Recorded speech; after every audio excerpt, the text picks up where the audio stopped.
taking. God gives in the abstract. We receive in the concrete. The gift of heaven is forever made.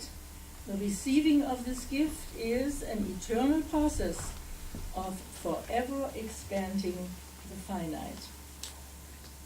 Since we cannot contract the absolute, we shall have to expand the relative. The infinite will not be or become less than itself. We are its nature. We did not have our own being. We all can do is to accept that the being which we are is some part of the divine. To know this is to overcome fear. Whatever this fear is of lack, pain, sickness, or death, it is always a belief that there is something other than life, or that life withholds pleasure, peace, success, and heaven from us. So that is our word for today.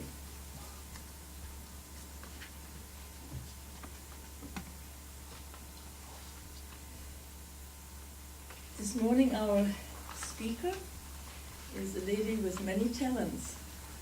One of the most wonderful talents we always get to hear is her playing and singing.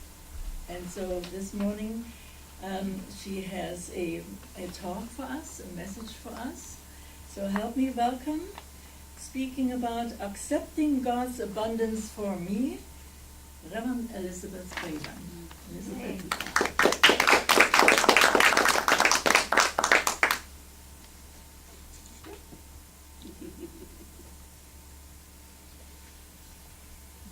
Good morning. Good morning.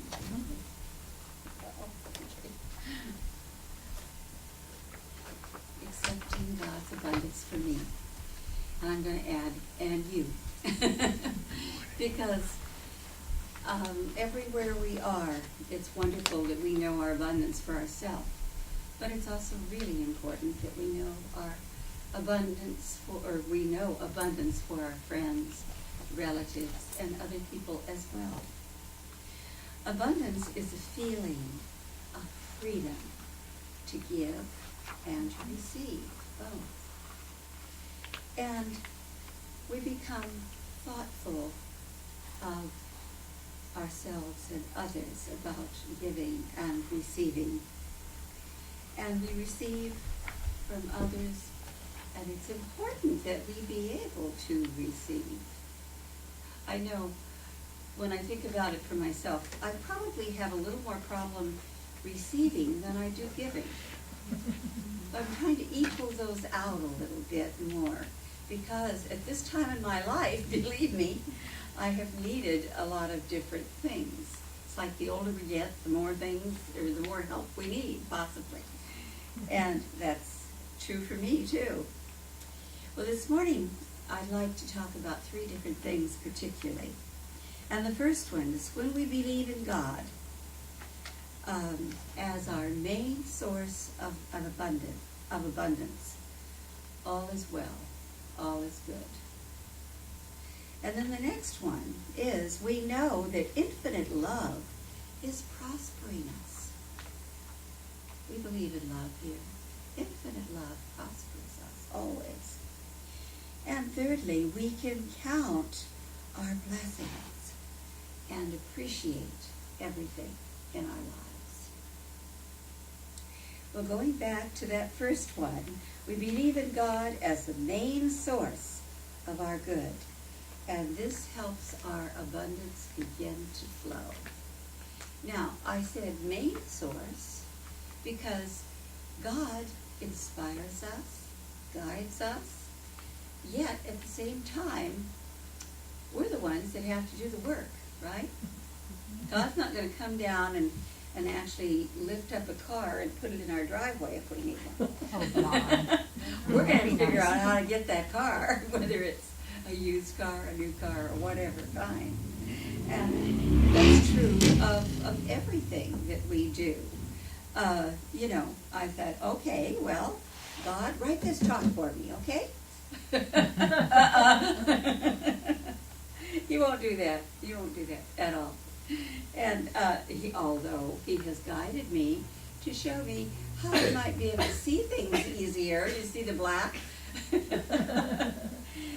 And hopefully I'm getting some new glasses that will be even better. I do that every 1 to 2 years just to make sure. And I'm also working on some stem cells possibly now, like Kayla did. Well, I've had stem cells before, but it's always been in Mexico. So I'm doing it a little differently now. Okay, so we do believe, I think, here at the teaching, that God is our source of abundance. Anybody that does not believe that? That doesn't believe that, or that doesn't mean that God's going to do it all for you, because we have to do it. But we do get that inspiration and that guidance from God. And we realize here at the teaching that our Christ self is always there wherever we go, whatever we do. And he, she is an unfailing source of our abundance. The Christ is a Christ of divine will. And if it's our Christ self, the will moves through us. And our Christ self becomes that infinite abundance within us. So we dare to give and to receive freely because we know we can. We believe, like for instance in the Bible, Psalm 23:1, quote, "The Lord is my shepherd, I shall not want." And a shepherd, in the olden days, and they still had a lot of sheep in England. I was surprised how many sheep we saw when Kathy and I traveled, my daughter Kathy and I traveled in England. And a shepherd, of course, does what? He takes care of the sheep. He makes sure they're in the right places. He feeds the sheep. So the shepherd for us is God. And we are being taken care of always. We have to then do the work, of course, as we are inspired to do it. Now, we know also that infinite love is prospering us always. Infinite love, divine love, it's always there. And we rise above any seeming problems or pains or seeming lack or limitation, and know that we always have divine abundance with us. And we are sustained by this knowing by our faith in the Christ, our faith in God. The faith to know that we are divinely abundant, that we are cared for in every way, and that this divine abundance is ours not only to receive, but also to give.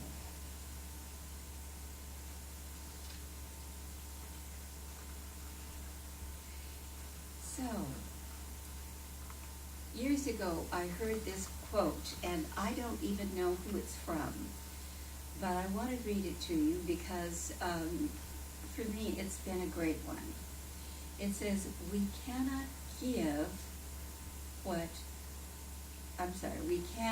receive what we cannot give. So think about that for a moment. We cannot receive what we cannot give. In my life, that makes sense. So we can receive it if we can also give it out. Whether it be love, whether it be peace, whether it be money of any kind,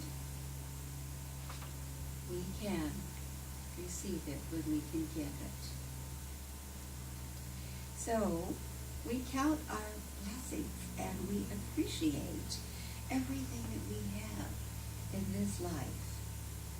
Our abundance is God's abundance through us. So just think of what an abundant God we have that inspires us to give and receive at all times.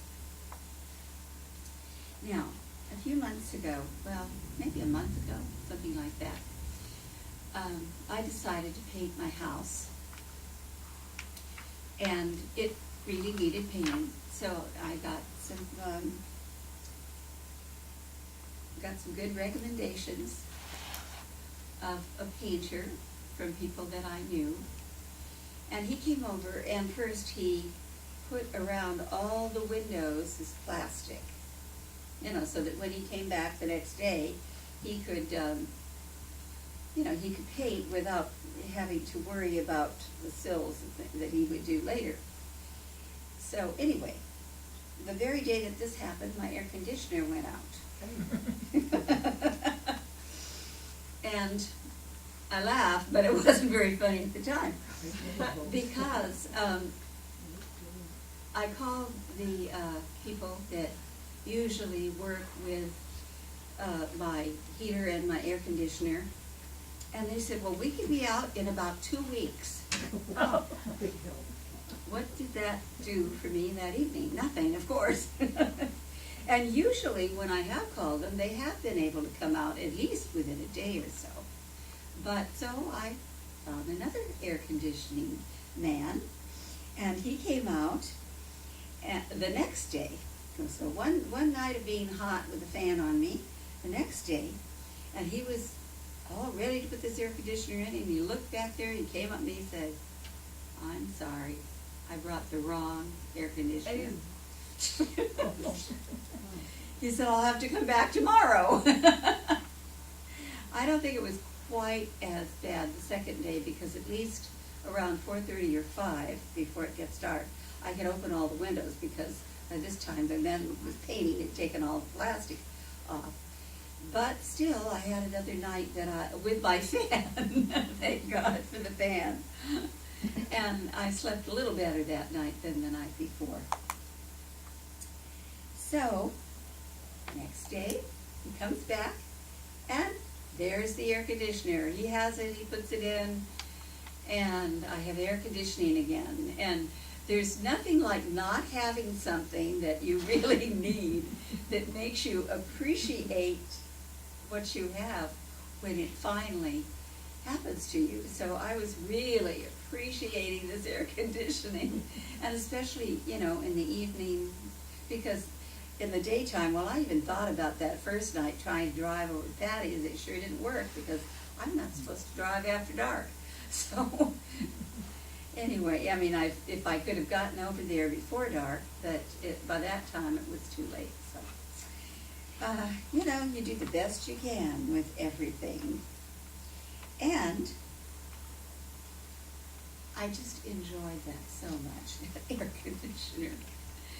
And here I had, and then the plumber was great, because he not only fixed, there were 2 different sinks that needed working on, and pipes that go under the house as well. And that was the plumber that Patty recommended. And so he took most of one day to do that too. Then I had really nice, he'd also worked on the pipes as well as just the sinks. But now the sinks and everything are running perfectly. So the only thing I was a little down about was the fact that I'd had to spend all of this money. Thank God, I've always been guided by the Christ and God to have a good sized savings account, so I didn't have to borrow the money. I just had to deplete my savings a little bit. But not all of it, some of it. So that's another thing I recommend for abundance, if you could start building up a savings account, and if you don't have one and you think, oh, I don't have large amounts of money, then just take 100 or 200 and put it in the savings account every day. And eventually, or not every day, every month at least. And, you know, it'll build up eventually so that you do have a savings account. And that's what mine's doing now. It's building up again. And I thank God for it.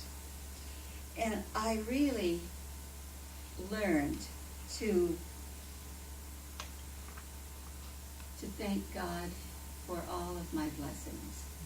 Because just that in itself, that plus prayer, but just the blessing part was so helpful to me, because I wasn't feeling very blessed financially.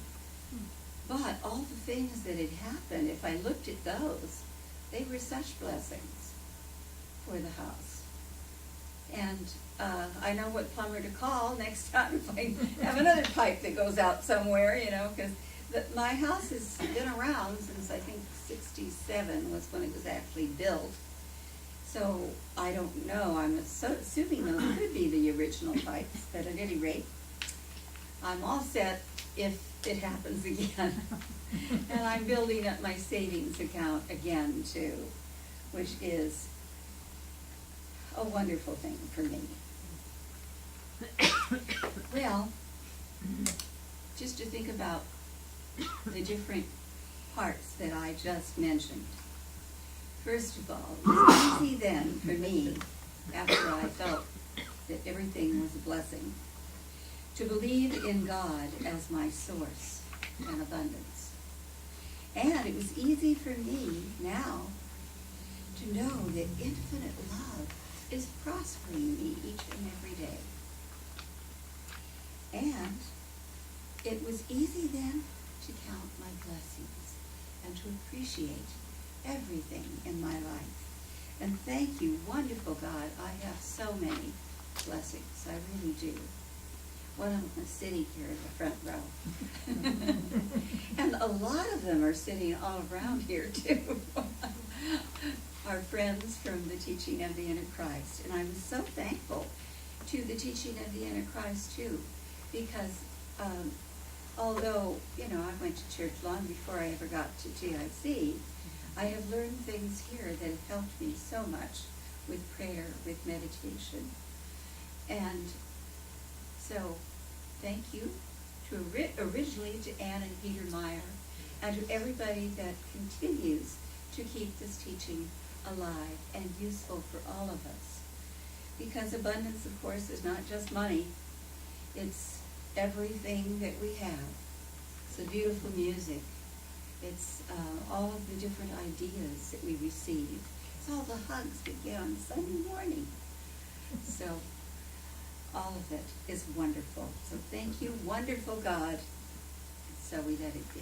Thank you, God.